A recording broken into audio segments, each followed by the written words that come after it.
Well, good evening, Karen. You know, with the increase in violent crime, the NOPD is in the midst of a new operation that's tapping Louisiana State Police to supplement patrols.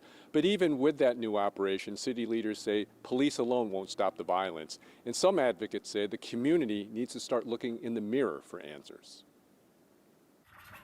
From the mass shooting at a teen party in New Orleans East to carjackings and a variety of other violence, some assumptions are being made about the suspects in the crimes. This is us killing us. Specifically in the black community, it's us killing us. Austin Badon lives near the site of that mass shooting, which wounded 9 people. He says if the people behind that shooting are juveniles, then it clearly exposes the lack of parenting in their lives. Badon believes not only are young offenders criminals, but their parents also bear responsibility. He compares it to leaving a child in a hot car. We will hold somebody accountable for leaving their kids in a car, but we don't hold them accountable for letting their kids walk the streets, whatever hour of the day, carjacking, shooting, murdering people with guns, and we don't hold them accountable. Something has got to be done.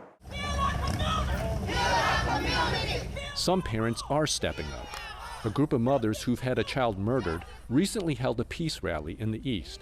Attending that rally was Orleans District Attorney Jason Williams. With intense scrutiny on what some are calling his more lenient approach to juvenile justice, Williams warned against viewing all teens under a certain light. Most of our young people are doing everything we expect and want from them.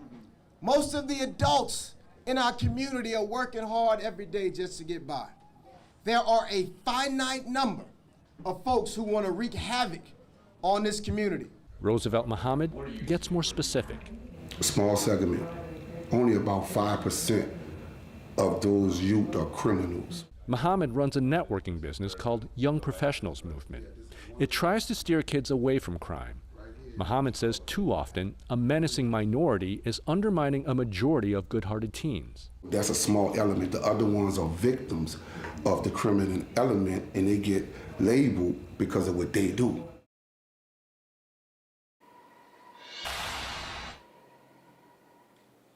And further frustrating many members of the community is the fear and silence that many of these crimes instill on many of their members. And the one thing that investigators have constantly said that the public can do to help fight crime is to offer information and tips.